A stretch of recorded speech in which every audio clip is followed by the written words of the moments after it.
Listening to TBR Radio presents the DIXIE Heritage Show, with your host, the Director of DIXIE Heritage, Dr. Ed DeVries. If you're a regular listener to TBR Radio, you know that last week on my other TBR show, TBR Radio Presents the TBR History Hour, that I spoke, as I always do, at the beginning of a new magazine issue with Paul Angel, and we talked about several of the great articles that are in the November-December issue of TBR Magazine, of the Barnes Review magazine. There were two articles there at the end of the magazine that I held off for this broadcast, and the reason why is because one of them about the short-lived governor of Missouri, Governor Jackson, having been removed from his office after just 7 short months going into the beginning of the war between the states, being removed by the Yankees because they thought that he was too pro-Confederate and not pro-Union enough. And then also, Tom Goodrich had written a great article on the massacre at Centralia, and Bill Anderson and Quantrell, and just things that would relate better, I think, to the DIXIE Heritage Show, be appropriate here. So I carried them over. And so that's going to be our topic of discussion on today's TBR Radio Presents the DIXIE Heritage Show. So let's just go right into that interview with Paul Angel, picking it up. Well, the next article is one that's going to probably inspire a subsequent radio interview with Clint Lacy. And that was about Governor Claiborne Jackson, who was the governor of Missouri for all of 7 months in 1861. Interesting election article, election time, Jackson's time there, and that particular period of time was tumultuous. In the election of 1860, we had four pretty vibrant political parties, all vying for the presidency, but also taking sectional parts of the sections of the country. You had a Southerner, you had a Northeasterner, and you had two guys, Lincoln fighting in there, right, with Stephen Douglas. But the rap against Jackson has always been that he wanted war. And just in a nutshell, Lacy proves the point that Jackson did everything in his power to keep Missouri neutral, and that he wanted no part really to get us involved in the.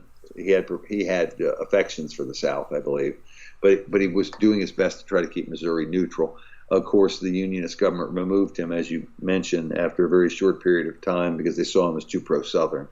But it's always interesting because that kind of leads into our story after that on the Centralia massacre, just how vicious the Kansas-Missouri area and border war and the Civil War many people believe the Civil War began in the Kansas-Missouri border wars, and how hard that in this particular case, Jackson tried to stop that. Of course, once the Union took over, right, they executed the only thing they knew how to do it was to completely remove entire populations from counties, and so they should have listened to Jackson, and things would have turned out a lot better, I think. But it was vicious, and that's shown by the follow-up article by Tom Goodrich, great author, great guy, as you know, because you've interviewed him multiple times. Yeah.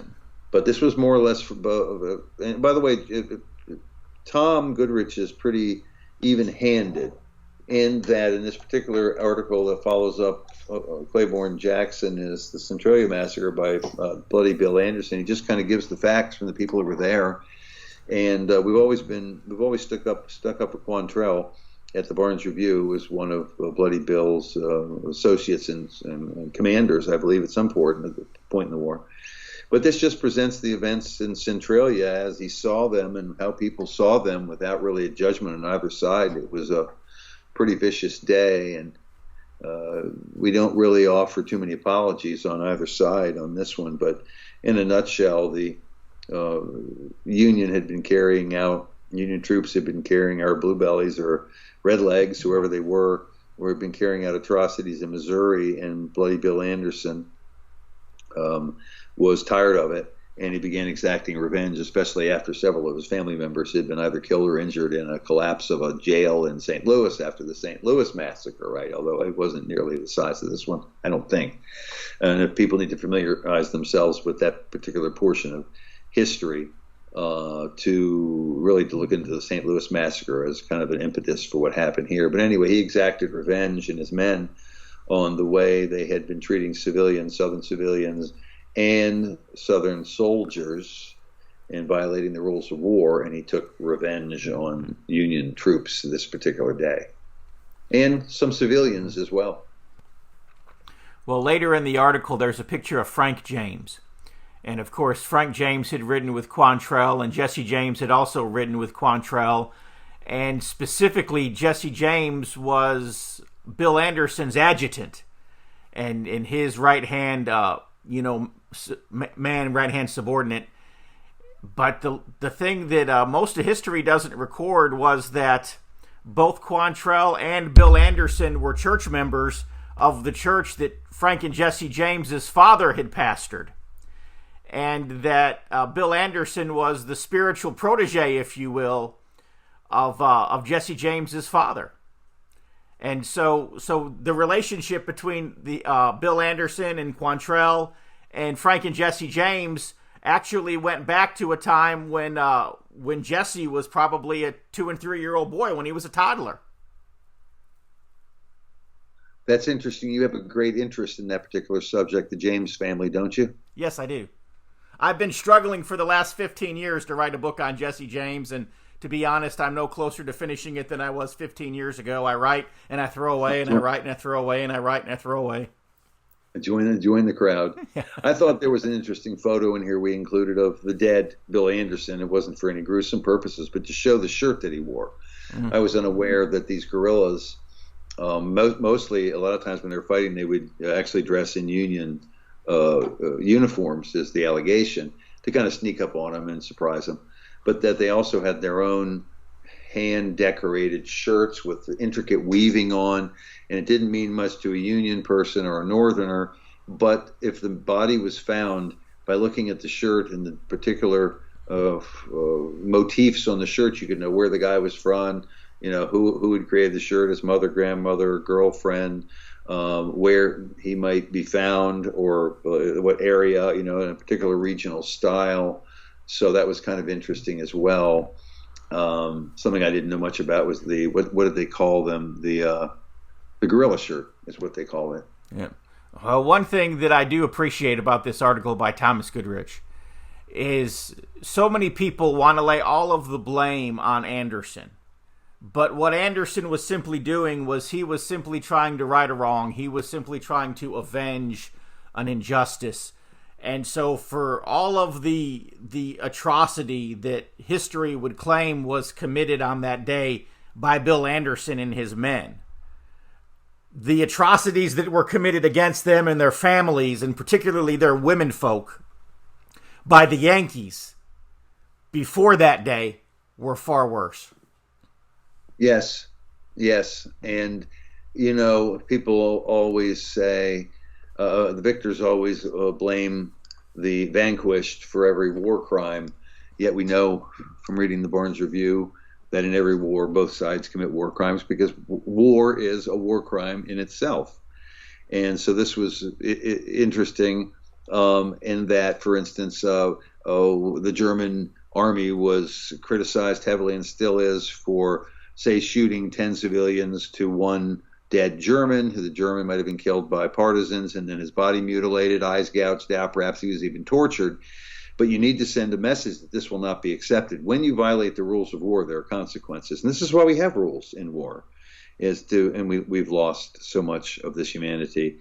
Hard to believe that you could fight a war and still you can claim that there is some humanity in it.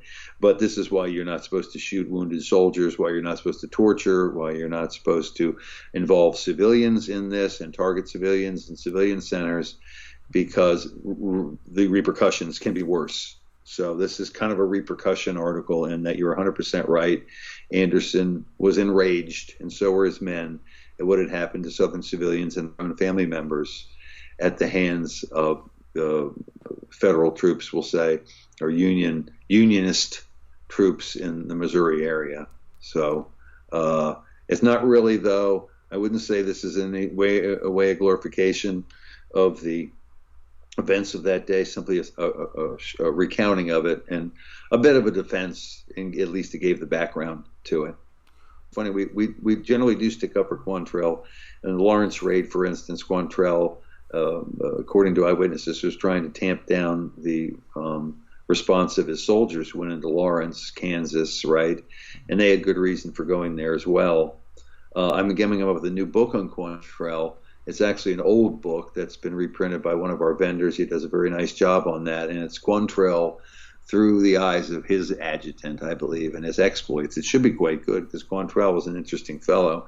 However, the author of this particular book, the editor, I should say, not the author, because the author was one of the someone who knew Quantrell quite well and fought with him. But the editor of the book believes that much of Quantrell's legend has been invented, in that he was a brutal, vicious guy. Okay, so I'm very interested to see the book. The book's going to be very laudatory, I would think, of Quantrell.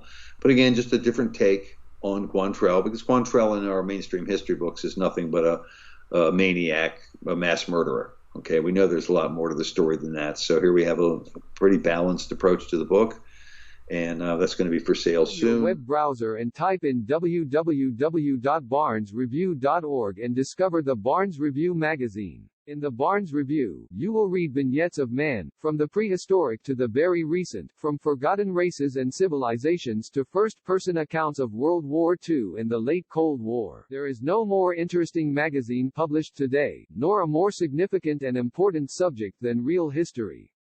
So visit www.barnesreview.org and subscribe to the Barnes Review.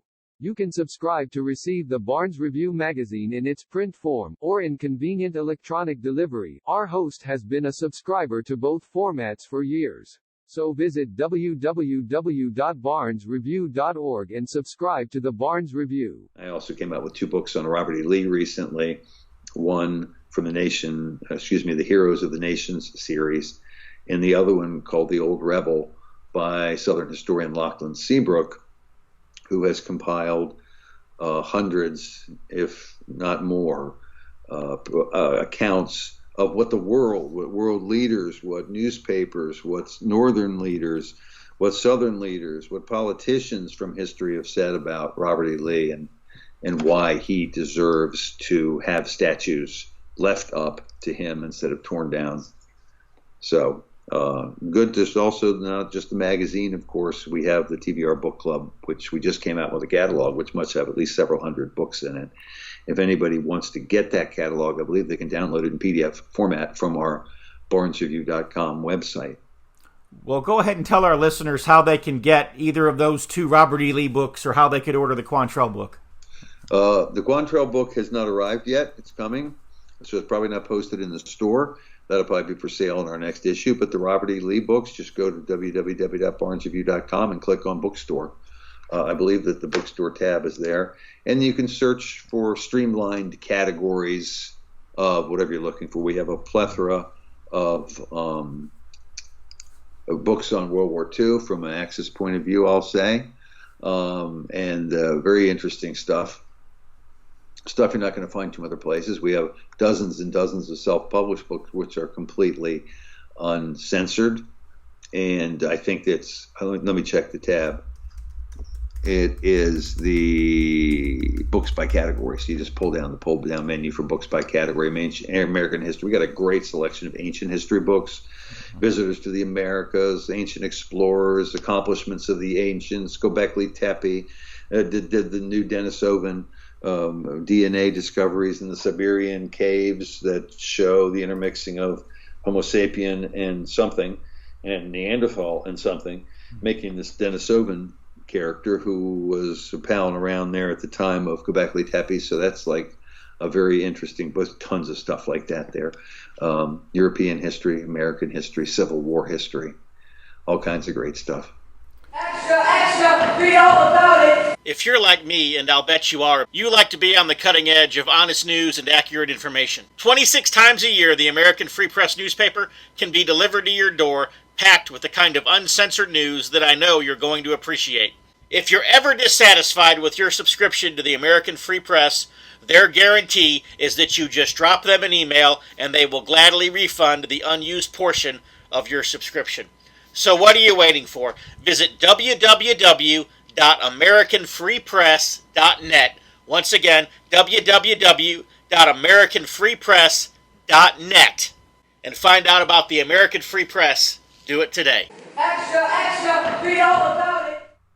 We now have roughly 1 month's worth of shopping days left until Christmas, so tell our listeners how they can give the gift of the Barnes Review.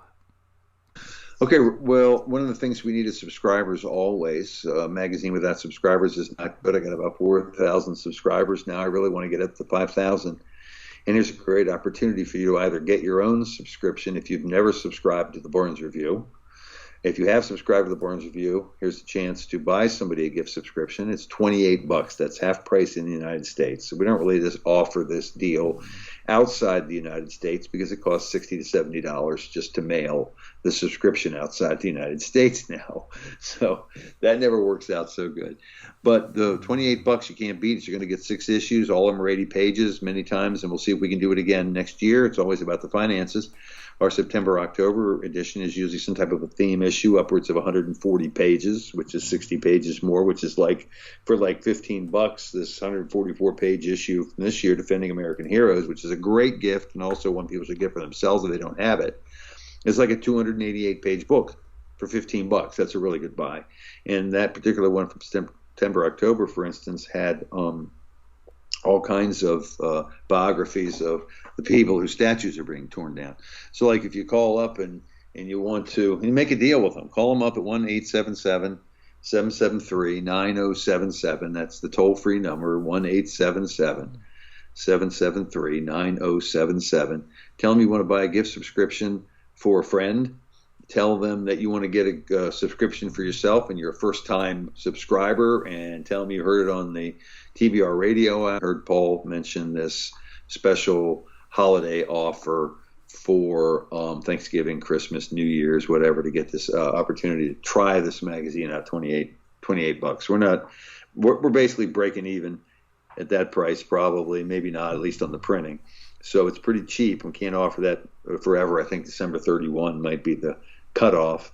But go ahead and subscribe and try it. We need every voice we can, because as we know, if you read the editorial, as we discussed earlier, they're going to be asking us to believe all kinds of crazy stuff, and all that stuff is discussed honestly and debunked. A lot of the myths of the American history that they want us to accept, that the founding fathers were stupid, they were horrible, they were racist, they were losers, right?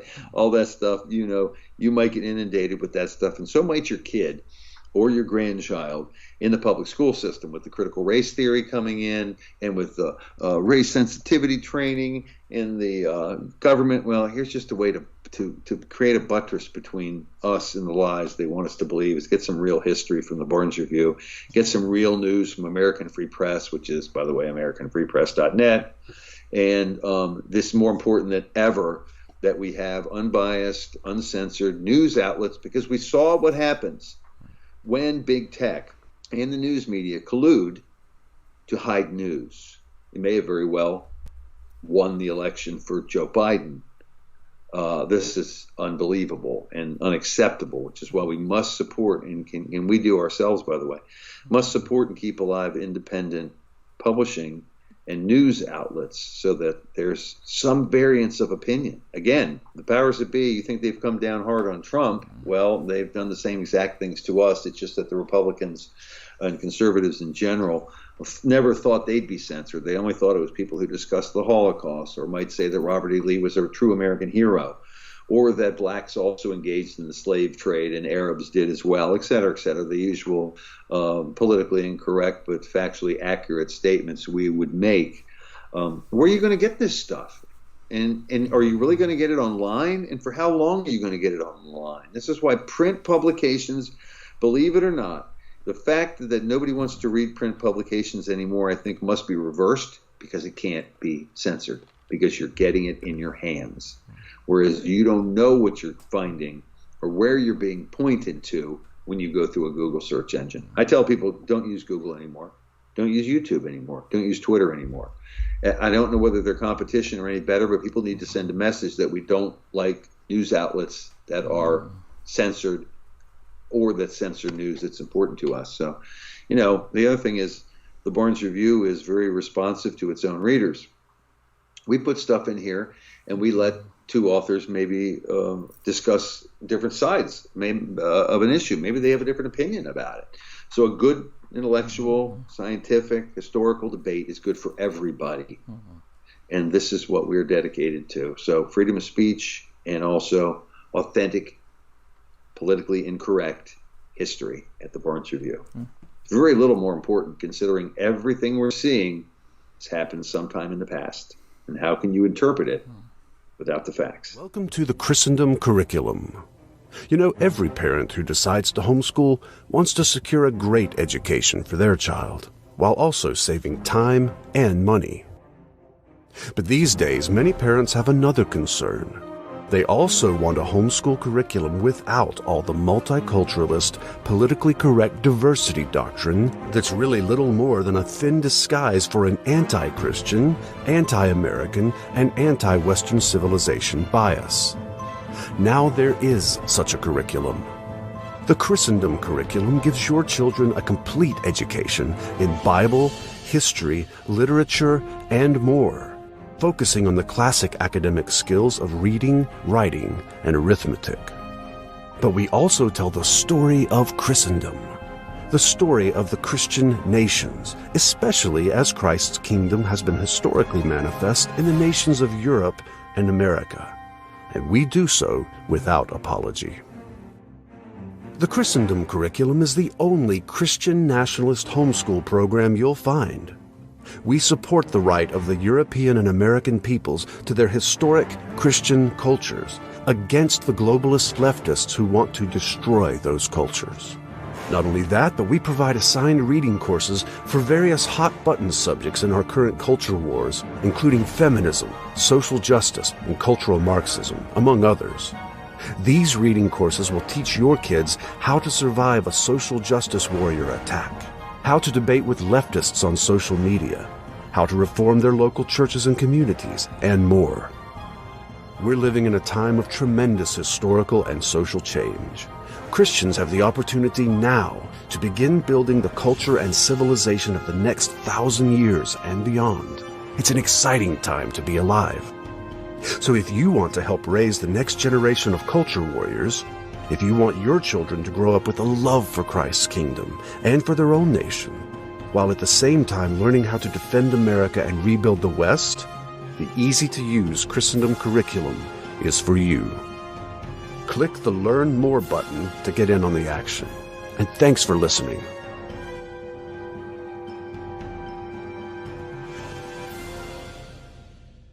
And I want to talk just a little bit about a book that you might want to buy either for yourself or for a loved one this Christmas.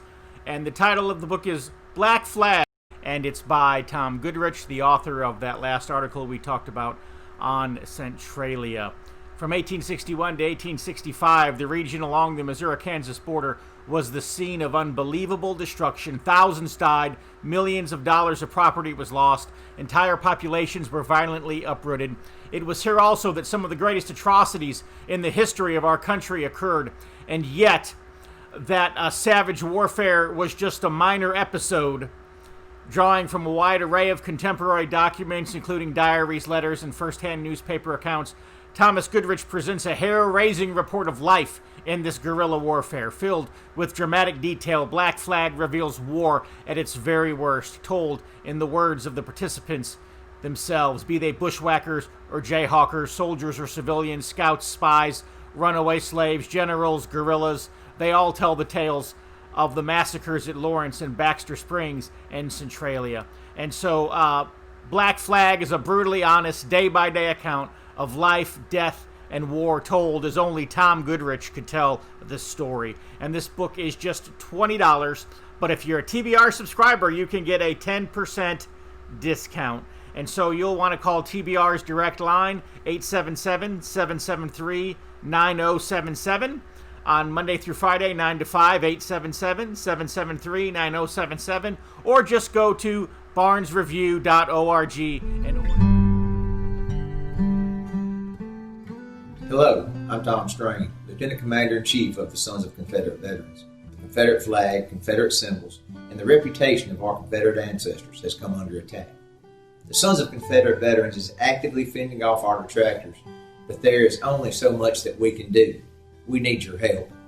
Contact your local, state, and national elected politicians and tell them that you will not tolerate these attacks on our heritage. You can also visit scv.org, download an application to join us in our fight to preserve our Southern heritage. Visit scv.org today. If you don't have a Confederate ancestor and you are tired of American history disappearing, you can assist us by becoming a friend of the SCV. Please visit scvheritagedefense.org and make a donation to the Heritage Defense Fund. We hope that you will join us in the fight to defend the Confederate soldiers' good name.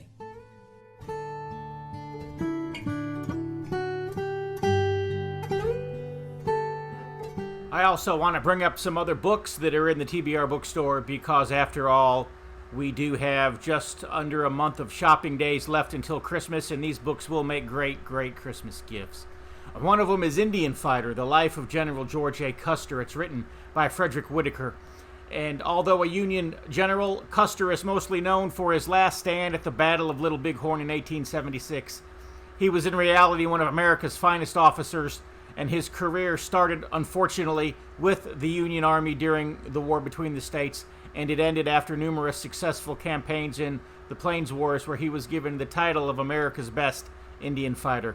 This is a tremendous biography, and of course Custer played an important part through the battles, not only of the war between with the Indians that took place after the war between the states. This is item number 795 in the TBR catalog. Another book that you might want to consider is by our friend Tom Goodrich, and it is about the Sand Creek Massacre in 1864. And it goes from the Sand Creek Massacre in 1864 to Custer's last stand in 1876. And it talks about the defeat of the mighty Sioux and Cheyenne nations in 1878. The book is intent on conquest and the other defending its land in the only way that it knew how. It draws from diary accounts, letters, personal memoirs, spellbinding tales of life and death on the prairie. Individual fates are told. It also discusses the brutality with which the Indians were treated, and also the brutality with which the Indians treated their enemies.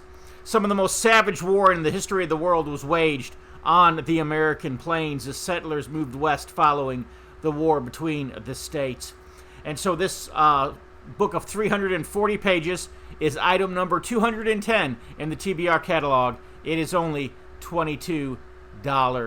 And then there's The Stories of Our Pioneers, Their Heroic Deeds and Devoted Lives by Augustus Lynch Mason and John Clark Ridpath. It's an absolutely amazing book, first written in 1904 by these American educator historians chronicling the heroic deeds of their fathers and mothers. And it's just a beautiful reproduction that has more than 100 black and white illustrations. Much of the book would be considered too politically incorrect to make it into any modern history book today, which is why you need to add it to your library. 694 pages. It is item number 761 in the TBR catalog. It is only $40. And then the book, Jesse James and the Lost Templar Treasure, Secret Diaries, Coded Maps, and the Knights of the Golden Circle. This is book number 868 in the TBR catalog. It's only $17. You'll want to add it to your collection, especially if you have any interest, anything whatsoever, in Jesse James, particularly the things that he was doing after the war. And then the Francis Bacon and Dr. John Dee's deep influence on England's colonization of America. This is item number 870 in the TBR catalog. It's $20. Again, you can call 1-877-773-9077. Grab a pen and a paper as I give you that phone number again. 1-877-773-9077. Sales@barnesreview.org. Sail on a 2-night Bahamas Paradise cruise from just $149. Cruise and Bahamas resort stay options also available at amazing prices. Call 800-814-7100. That's 800-814-7100. One of the best weekends that my wife and I had ever spent in our entire lives together was on one of those Bahamas Paradise Cruise Lines cruises to the Bahamas. My hope and my prayer is that life will go back to normal enough again one day that we can enjoy one of those cruises yet again. But until then, go to my website, www.dixieheritage.net, www.dixieheritage.net. Sign up for my free weekly email newsletter, and when you do, I will send you absolutely free of charge a copy of my book, The Truth About the Confederate Battle Flag. We also have a bookstore there.